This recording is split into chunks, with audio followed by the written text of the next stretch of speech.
Hi, everybody, and welcome to Base Hit Cookies Presents Talking Baseball. I'm Ed Randall. We greet you from inside Mickey Mantle's restaurant on Central Park South with the third winningest all-time manager, Sparky Anderson. It is great to finally have you on the show. We were going to do this in 1994, and then something called the strike intervened, and you gave me your word, and you were a man of your word, and I'm thrilled to have you here. It's nice to be here. I've never been in this restaurant, and it's really a quaint place. I can see why everybody wants to come here. Tell me, if you will, about this report recently in the Detroit News that has you already leaving the Detroit Tigers. Well, you know, I'm not going to deny anything, because if I deny and then I leave, then that's a lie. I will say this, that John McHale, our president, is marvelous and has given me all the room and latitude to make a decision, and I am going to make it while we're on the last road trip. You know, we're going to make the decision, me and my wife, and I talk every day to her about it. A lot of things go through my mind. I don't want to be somewhere too long, which I feel like I maybe have. And the other reason is this club in Detroit is going to be the youngest team in baseball next year on the field. I myself believe I owe the people of Detroit something, that it's time maybe for a young first-year manager to come in where he can be with those kids for 7-8 years. Where myself, I'm only going to manage 3, 4, 5 more years. It would be like me recruiting a young player to college and then I leave him. I don't want to do that. So those are the things I go through my mind. Fine, but where does this talk come from that, well, they need a young manager for all these young players in Detroit? That sounds ridiculous, because it is ridiculous. One of your enduring attributes has been the fact that through the years you handle young players. There's never been insurrections in your locker rooms. It's still my strongest strength. No, that was something where a guy made it up. You know, come up with a thing. And sometimes you must remember, you have to have something to write. You need a justification. And I wrote enough columns in 17 years for him there. I don't know what someone was going to do without me if I do decide to leave. I don't know. Because I wrote their columns for them. I must say, working as a reporter through the years, and I'm not saying this because you're here, it's the truth. I've told other people this. You're the only guy that writers don't want to leave the office after you finish talking. You take out the pipe, you load it up, and we're going to sit around and we're just going to talk baseball, which is why we have you on this show. Well, just let me say one thing for children out there that are watching. They don't ever have to play professional, but they must love this game. If it's going to be from a fan standpoint, love it. Don't just be a fan. Love the game itself. Casey Stingles, the Babe Ruth, the Joe DiMaggio's, and God bless his heart, Mickey Mantle's, Willie Mays, they all came, and they're all gone. And I have come, and I'll be gone. Casey is the greatest, my favorite, and he's gone. But the game itself will always be here, because the people, those people I named, they love the game so much. They preserve this for the kids to come on, and the other kids that come on must have that same feeling. And we're going to talk about trying to preserve that feeling. We are with Sparky Anderson, surpassed in wins as a manager by 2 legends, Connie Mack and John McGraw. A lot more with Sparky Anderson from inside Mickey Mantle's restaurant on Central Park South right after these messages, and we're so glad you're with us on Prime Network.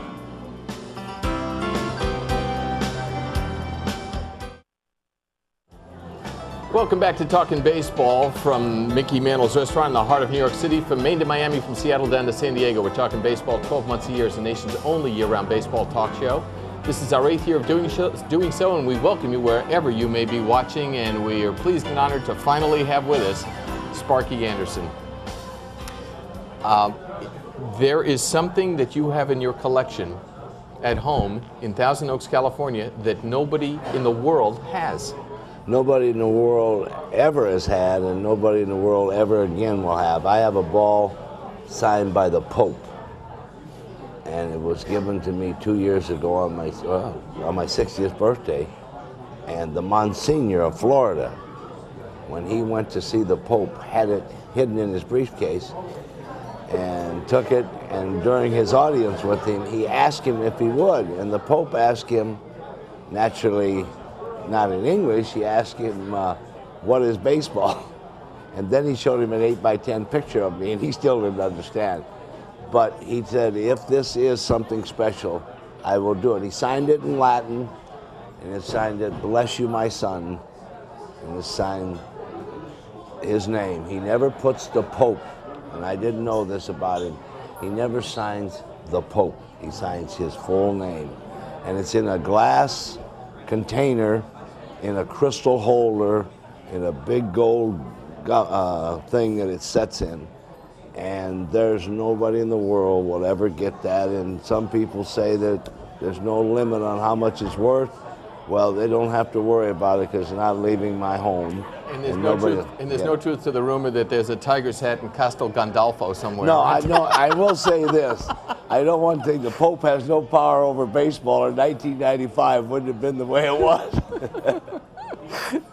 You have said that, when guys invoke the deity about, God should help me to do this, get a hit or whatever, that, go ahead.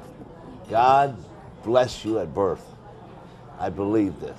Just like I believe that God blessed my mother and said, your son someday will have all these marvelous things happen to you, because that's the only way it could happen. We do not make this happen ourselves. Things happen. Why? You're led in a direction, and that direction turns to another alley, and that alley turns to the castle, and there you are. I believe so strongly, don't ask for things. You were always given this. Use what God gave you. He gave you this brilliant success as an athlete. He gave you the brilliance to have all these things to do it with. Don't ask him now for more favors to help you out, to get a hit or win a game, something. No, I never have asked to win a game in my life. A lot of times I wished I would have, but I never have. Let me stretch that just a little bit farther. In all your years, how many games does a manager win? My theory on that is none, and I mean that. I believe this, that the great ones stop you from losing a game the players had won. I believe the players win them all. But I think the great managers are the managers that were able to hold on to a victory for his club that they already had won. But he didn't win it. He was able to put the right people in the position to preserve what they had won. And so many guys, I think, make a terrible mistake when they honestly believe, and I've known some, that they really think they're winning them. Well, I hate to disappoint them from an old man, but they're not winning nothing. Do managers then lose games? Yes. There's a bottom. Yes. There's a bottom of that coin. Yes. The manager can lose them, because for this reason, them players have went out there and got this thing won. Now he can turn around and make bad decisions and lose this for them. So I say this: a manager can hurt his players, but he can't help them win. We are with manager Sparky Anderson, 26 years, a major league manager, the last 17 with the Detroit Tigers, and we'll continue with him as Talking Baseball rolls on from Mickey Mantle's Restaurant on Central Park South, right after these words from our affiliated systems here on Prime Network. Welcome back, everybody. Ed Randall along with Sparky Anderson inside Mickey Mantle's Restaurant on Central Park South.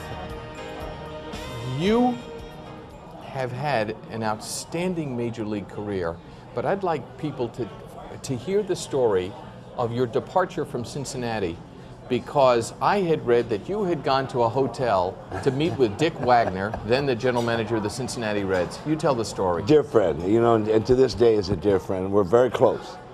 His wife, and Dick are so close. It's unbelievable with us. Gloria's a dear close friend with my wife, Carol. What happened was I met him at the Marriott Hotel at the airport in Los Angeles. And that morning, I thought it was going to be over. There was an outfielder we were going to try to sign, Lacey from the Dodgers. He was a free agent. We had lost Tommy John. We tried to get him and lost him, and so I thought it was just a question of that. Well, I met him at 9 o'clock in the morning. We had breakfast. By 10 o'clock, we were up in his room. I'll tell you, 11:18. I'll never forget the room as long as I live, and every time I pass the Marriott at the airport, I say 11:18. This is in Los Angeles. Yeah, I walked in, sit down. At that time, I smoked cigarettes, and I put my leg, cocky as could be, up on the table and lit up a cigarette. And he no more came out of the room, and when he did, he says, "We're not going to bring you back." It happened that fast. I never said a word. And then he asked me a lot of questions about different people and all those things. And I tried to protect every person we had, and which I think I did, and ended up protecting basically all of them. And went downstairs and got in the car, and that's when the mayor of San Francisco was shot and killed. And it just came on the news. And you know something? I forgot about the firing. I listened to that thing. It takes me an hour to get home, all the way home, and didn't realize I'd been fired really until I got out of the car, because I had followed this thing on the mayor. Sure. Thank God that I didn't have to think about it all the way, but I felt terrible about the death of the mayor.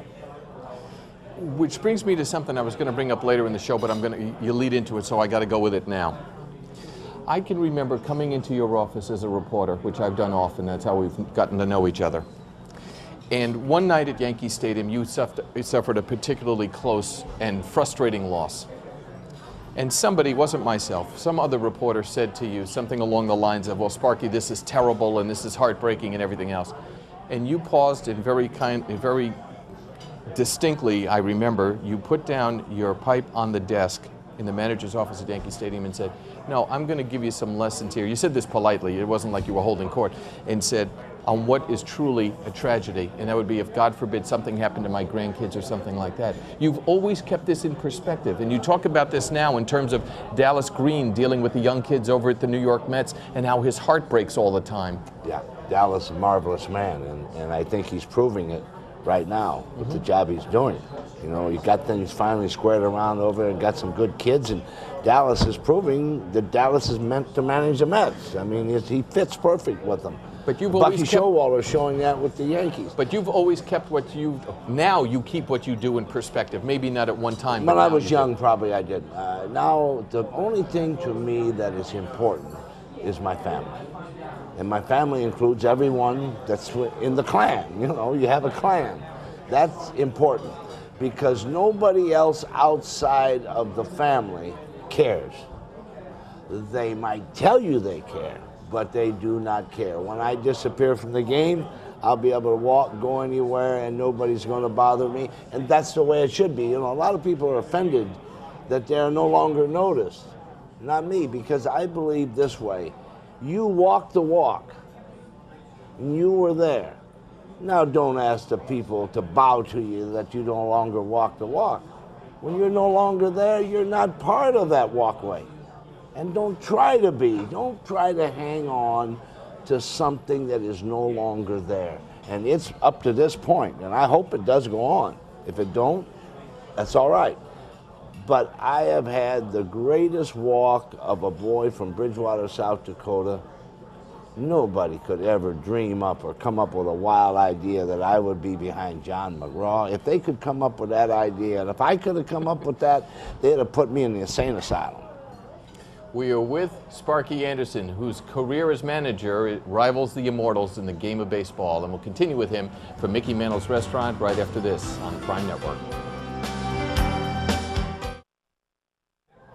Welcome back to Talking Baseball, everybody. From inside Mickey Mantle's restaurant, I'm Ed Randall with Sparky Anderson. You're 3 games out at the All-Star break. You remember that? You remember way back? Remember way back? Yeah, I remember. Okay. And you said that 10 years ago, you would have been a raging maniac, that God is punishing me, my team has dropped like a rock. What changed? Reality, being able to understand that this year our main objective when we left camp was to play as many kids as we could. We knew that we were going to have to tear and decimate this club because the time had come. I think we did everything. I'm more satisfied probably with this year than the last 5 in the sense that we have been able to do all the things that were asked. of us to do. And we played all the kids. Now they can sit and look at all of them and say, this one no, this one yes, this one I don't quite know, we got to see a little more. There's no more question marks in there. They know which kids can play and which kids you don't bring to camp no more. You made a stance this year that probably hundreds of people have come up to you and said, thank you for doing what you did. On opening day in Anaheim, when they finally got the season going and they introduced the Detroit Tigers and the manager of the Detroit Tigers, Sparky Anderson, I read that the California Angels Ball Club stood up and applauded your stance to not deal with replacement players. I told them, sit down, because I didn't want nobody to think that, I was doing this for a special reason. I wasn't. Believe me, they were doing it for a special reason. The reason I did this was for me and nobody else.